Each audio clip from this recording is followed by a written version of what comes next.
Você sabia que o Brasil quase desmoronou logo depois da independência? Pois é. Se você acha que a vida ficou fácil para Dom Pedro I depois do Grito do Ipiranga, prepare-se. O primeiro reinado foi um caldeirão de crises, revoltas e decisões polêmicas que mudaram os rumos da nossa história.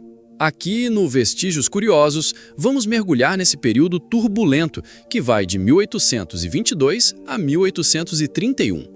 Os anos em que o Brasil recém-nascido tentava se firmar como nação independente, enquanto Dom Pedro I enfrentava de tudo: oposição política, guerra internacional, revoltas regionais e até protestos nas ruas. Logo após o famoso Independência ou Morte, o jovem imperador descobriu que governar era bem mais complicado do que romper com Portugal. Muitas províncias do norte e do nordeste não aceitaram de imediato o novo governo. Grão-Pará, Maranhão, Piauí e Bahia foram palco de sangrentos conflitos porque parte da elite local ainda se mantinha fiel à coroa portuguesa. Ou seja, o Brasil estava livre no papel, mas na prática ainda tinha muito chão pela frente. E não era só fora da corte que a situação pegava fogo. Dentro do próprio governo, a relação entre Dom Pedro e os políticos brasileiros foi ficando cada vez mais tensa. Em 1823, durante a elaboração da primeira Constituição, os deputados tentaram limitar o poder imperial. Mas Dom Pedro, acostumado a mandar e desmandar, não gostou nada disso. O resultado foi um episódio conhecido como a Noite da Agonia. O imperador mandou fechar a Assembleia Constituinte e até prendeu alguns parlamentares. Depois disso, a Constituição de 1824 foi simplesmente outorgada por Dom Pedro, ou seja, imposta sem debate. Nela, ele criou um quarto poder exclusivo, o poder moderador, que concentrava nas mãos do imperador a autoridade de intervir em todos os outros poderes. A lei também estabelecia o voto censitário. Só homens ricos com mais de 25 anos podiam votar, e ainda colocava a Igreja Católica sob controle do Estado. Não é de se espantar que a fama de autoritário de Dom Pedro tenha crescido depois desse episódio. Mas os problemas não pararam por aí. Em 1824, eclodiu a Confederação do Equador, uma revolta separatista liderada por províncias do Nordeste, como Pernambuco, Ceará, Paraíba e Rio Grande do Norte. O movimento defendia mais autonomia para as províncias e era contra o centralismo imperial. Entre os líderes estava Manuel de Carvalho, que chegou a declarar a independência de Pernambuco. Só que a repressão foi dura. Tropas do governo esmagaram a revolta e 19 rebeldes foram condenados à morte. Enquanto o Nordeste ardia em rebelião, outra crise surgiu no Sul.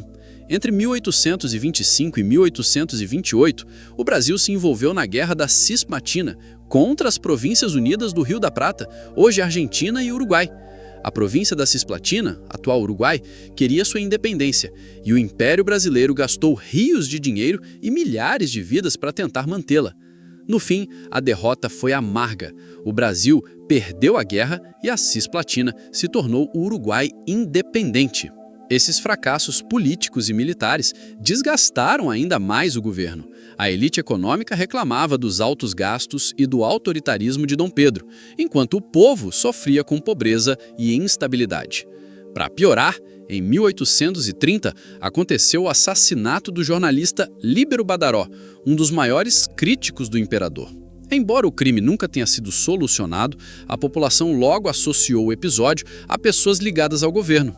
O caso virou um símbolo da luta pela liberdade de expressão e jogou mais lenha na fogueira do descontentamento popular.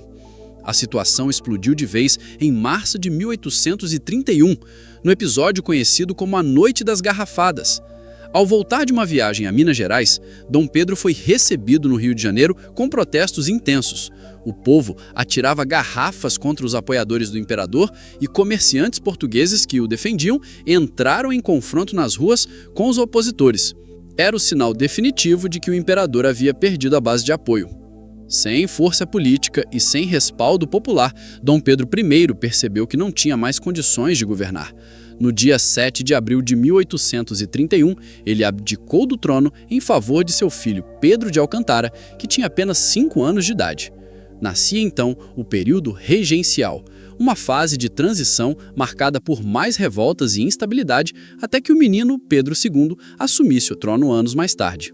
Ou seja, o primeiro reinado foi um verdadeiro campo de provas para a jovem nação brasileira, cheio de lutas internas, erros de governo e experimentos políticos que moldaram o futuro do país. E agora eu quero ouvir de você. Se estivesse vivo naquela época, você teria apoiado Dom Pedro I ou estaria entre os revoltosos que queriam mais liberdade e menos autoritarismo? Se curtiu essa viagem no tempo, já se inscreva aqui no Vestígios Curiosos para não perder os próximos episódios da nossa história.